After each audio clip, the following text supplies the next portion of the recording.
श्री राम, जय श्री बालाजी महाराज। साधना में हुई गलती को कैसे सुधारें? अगर हम कोई साधना करते हैं तो उसमें कौन सी गलतियां नहीं करनी चाहिए जिसके कारण हमारी साधना, हमारा मंत्र, हमारा पाठ जो है खराब हो सकता है।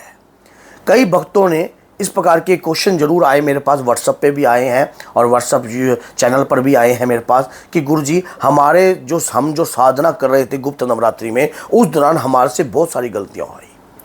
अब वो गलतियां क्या क्या हैं मैं आपको दोहराता हूं और ताकि आप जब कभी भी माँ की साधना कर रहे हो, माँ की पूजा कर रहे हो, याचना कर रहे हो, इस प्रकार की गलतियां कभी भी मत कीजिए, क्योंकि ये गलतियों से साधना आपकी खंड हो जाती है और उसके बाद आपके ऊपर दोष भी लगता है। और फिर उसके बाद कई भक्त तो ऐसे हैं जैसे कि शुरू में साधना पकड़ ली और फिर छोड़ दी। आज सारी जानकारी आपको इस वीडियो में मिल जाएगी, वीडियो के एंड तक बने रहना। अगर आप माँ के भक्त हो तो चैनल को सब्सक्राइब करना और 10 लोगों तक इस वीडियो को जरूर शेयर करना, ताकि कोई भी व्यक्ति पूजा करते वक्त या साधना करते वक्त या माँ की उपासना करते वक्त इस प्रकार की गलती ना करें। क्या है वो गलती? सबसे पहले, अगर किसी भी व्यक्ति के साधना के दौरान या किसी भी व्यक्ति को स्वप्न दोष हो जाता है या नाइट फॉल हो जाता है, तो ये मत सोचना कि आपकी साधना खराब हो गई। एक भक्त के साथ ऐसा ही हुआ बार बार। उसने जब जिसे ही अपना माँ दुर्गा का मंत्र करा, पहला दिन, दूसरा दिन, लेकिन तीसरे दिन उसके साथ इस प्रकार का कार्य होने लगा। तो आप उसके बाद उस भक्त ने क्या है, साधना ही छोड़ दी, उस बीच में ही छोड़ दी। मंत्र जाप जो उठाया था वही बीच में छोड़ दिया। ऐसा काम ना करो। आपकी इच्छा से कुछ नहीं हुआ है। शरीर में किसी भी प्रकार का विकार हो सकता है, शरीर में किसी भी प्रकार की कमी हो सकती है और कोई नकारात्मकता चाहती नहीं हो सकती है कि आप इस प्रकार की पूजा करो। इससे आपकी पूजा भंग नहीं हुई है। आपकी खुद की मनोस्थिति अगर इस किसी चीज के प्रति है तब जाकर आपकी पूजा खराब होती है। जिस पूजा में मान लीजिए साधना के दौरान अगर आप मजबूरीवश, पहले तो मजबूरी होती नहीं है क्योंकि व्यक्ति नियमों को फॉलो करता है, अगर किसी भक्त कोई साधक है और अगर कई ऐसे स्थान पर वो पहुंच जाता है जहां पर दारू, मीट या गलत प्रकार की प्रवृत्ति चल रही है, तो क्या उसकी पूजा खराब हो जाएगी? पहला तो व्यक्ति पहुंचता नहीं है, लेकिन अगर किसी कारणवश पहुंच जाता है तो आपके अंतर मन से जो आप पूजा पाठ करते हो ना, उससे आपकी भक्ति को ताकत प्राप्त होती है। जो आपके अंतर मन, जो मजबूती होती है ना आपकी, वो आपको भटकने नहीं देती है कि मैंने माँ की पूजा में मैं बैठा हूँ और ऐसी जगह पर अगर मैं मजबूरी वक्त हूँ तो मैं अपने आप को सात्विक ही रखूँगा, मेरे मन में विचार उत्पन्न नहीं हुए। मान लीजिए सामने अगर कोई चीज़ है और आपकी ग्रंथिकाएँ पानी ही नहीं छोड़ रही हैं, आपके मन नहीं बदल रहा है, आपका मन अंदर से नहीं बदल रहा है, तो आपकी साधना खंड नहीं हुई है, आपकी पूजा खंड नहीं हुई है। कहीं एक लेडीज ने मेरे से इसी प्रकार का क्वेश्चन किया कि गुरुजी मैं नवरात्रि हूँ लेकिन मैं नौकरी पेशे वाली हूँ और मैं गुप्त नवरात्रि में पूजा कर रही थी तो मेरे वहाँ पर ऐसा ही माहौल क्रिएट हो गया। कुछ शरारती तत्व, अगर मैं उनको ये बात बोल देती कि मैं पूजा में हूँ तो वो जान के इस प्रकार का कार्य करते हैं। तो हे गुरुदेव, मेरी क्या पूजा खराब हुई कि नहीं हुई? उस बच्ची ने मुझसे इस प्रकार का सवाल पूछा तो मैंने उसको कहा कि आपके अंतर्मन में क्या था? कुछ शरारती तत्व, बाहर के जो तत्व हैं या कोई नकारात्मकताएं हैं, वो तो आपको ठेस पहुंचाने की कोशिश करेंगी। तो आपके मन में क्या होना चाहिए उस वक्त? भगवान के प्रति अगर आपके मन में भाव है या पूजा करने के आपके अंदर लगन है तो आपकी साधना कभी खंड नहीं होती है। फिर तीसरा, एक भक्त पूछता है मुझसे कि गुरुजी मैं पूजा पाठ करती हूं तो मेरे पति बड़ा दुराचारी है, वो मेरे साथ जिस्मानी संबंध जरूर बनाना चाहता है। इस प्रकार का उसकी सोच, वो मानता है। अक्सर मैंने ये बात नोट करी है कि पूजा के दौरान ही सबसे ज्यादा लड़ाई करता है इन चीजों के लिए। अगर माताएं बहनें इस प्रकार के, तो आप अपनी ऊर्जा को ऐसे बढ़ाओ कि वो आपको स्पर्श भी ना कर पाए।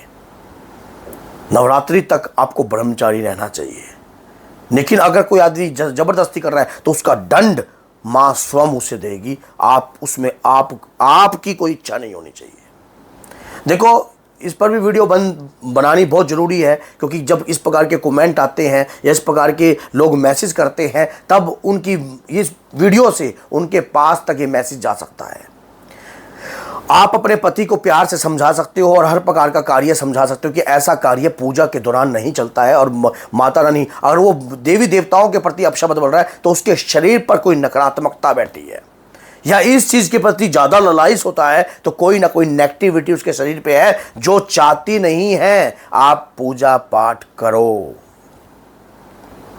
वो चाहती नहीं है आप पूजा पाठ करो, क्योंकि अगर आप पूजा पाठ कर लिए तो आपके घर में तो शक्ति का प्रावधान उत्पन्न हो जाएगा, आपके घर में तो शक्ति का वास हो जाएगा, और नकारात्मकता तो उसको तो दूर हटना ही हटना पड़ेगा। तो साधना के दौरान अगर इस प्रकार की गलती है और आपका मन सच्चा है भगवान के प्रति, माँ दुर्गा के प्रति, तो माँ दुर्गा आपकी पूजा को स्वीकार करेगी। ये बात आज सुन लेना, आपकी पूजा को स्वीकार करेगी। आपके मन में बदलाव नहीं उत्पन्न होना चाहिए।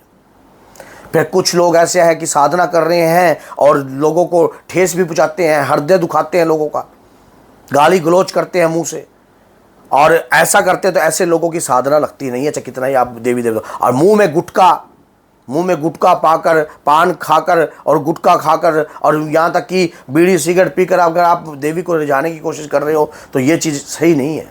क्योंकि पूजा के दौरान जो है आपको भी पूर्ण रूप से सात्विक होना चाहिए और ब्रह्मचारी होना चाहिए। अपने विचारों में भी ब्रह्मचारी लाना चाहिए। ब्रह्मचारी का मतलब नहीं है कि स्त्री के संपर्क में आ गए तो ब्रह्मचारी वही होता है। ब्रह्मचारी होते हैं विचारों से।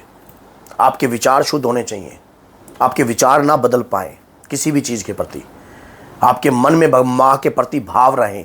पूजा के दौरान जो है आप गुप्त रूप से पूजा कर रहे हो। कुछ लोगों का अगर ऐसे कार्य हुआ है तो घबराने की आवश्यकता नहीं है। आप ये मत सोचो कि माँ ने आपकी पूजा स्वीकार नहीं करी, लेकिन हाँ ये चीज़ आपको सीखने को मिली है कि पूजा के दौरान ऐसी त्रुटि हो सकती है। और पूजा के दौरान अगर कोई लंबे समय से पूजा भी कर रहा है तब क्या होता है कि देवी देवता परीक्षा भी ले सकते हैं किसी भी प्रकार की, आपके समर्थ की, आपके धैर्य की, आपके विश्वास की, कि आपके अंतर में माँ के प्रति कितना विश्वास है। कहीं आप भटकते तो नहीं हो, कहीं आपकी स्थिति कमज़ोर तो नहीं हो गई है, कहीं आप ऊपर से माँ का नाम ले रहे हो और अंतर मन से, देखो वो तो सब जानी जान है, लेकिन वो आपको मजबूत बनाने के लिए भी कई बार ऐसे आपके साथ जो है इस प्रकार का कार्य कर सकती है। तो एक बात याद रख लेना, लेकिन जो व्यक्ति अपनी माँ की भक्ति के प्रति, निष्फल भक्ति के प्रति समर्पण रहता है, वो व्यक्ति सफल जरूर होता है, आज नहीं तो कल। आप देख लेना, अगर आपने नवरात्रि में या कभी भी अपने माँ की उपासना करी है, पूजा करी है, साधना करी है, और उसके बाद आपको फल जरूर मिलेगा अगर आपके विचार नहीं बदले हैं। आपके विचारों के ऊपर सारा खेल होता है। कहते हैं कि मन चंगा तो कटौती में गंगा, मन मैला तो पूर्ण कटौती मैली। अगर आपके विचार ही मैले हो जाएंगे तो सारा कुछ ही मैला हो जाएगा। अगर विचार देवी देवताओं के प्रति पवित्र रहेंगे तो वो आपके ऊपर जो है, आपकी एक बात है ना, आपका अंतर्विश्वास अपने गुरु के प्रति, अपने इष्ट के प्रति पूर्ण रूप से समर्पित होना चाहिए, तो वो आपको ताकत प्राप्त कर जाता है। अगर आपको ये वीडियो अच्छी लगी है तो आप 10 लोगों तक इस वीडियो को जरूर शेयर कीजिए। माँ दुर्गा के भक्त हो तो चैनल को सब्सक्राइब कीजिए, ताकि हमें भी एक प्रेरणा मिल सके। हम भी माँ दुर्गा के लिए रोज़ एक वीडियो बनाने का प्रयास करते हैं, और आप भाई लोग इसको शेयर करते हो तो हमारे अंदर भी और ताकत लगती है, हाँ भी, कि हमारा भी मन करता है कि माँ दुर्गा के लिए बेहतरीन से बेहतरीन वीडियो। और आपके साथ जैसे इन भक्तों ने मुझसे क्वेश्चन किया, अगर आपका भी कोई क्वेश्चन है तो जो नंबर है 7015607300, उस पर आप व्हाट्सअप कर भी इस क्वेश्चन को मेरे तक पहुँचा सकते हो। अगर आप भी चाहते हो कोई वीडियो बनवाना, लेकिन जन कल्याण के लिए होनी चाहिए ताकि सबका कल्याण हो सके। तो बोलिए जय सीताराम, जय माता दी।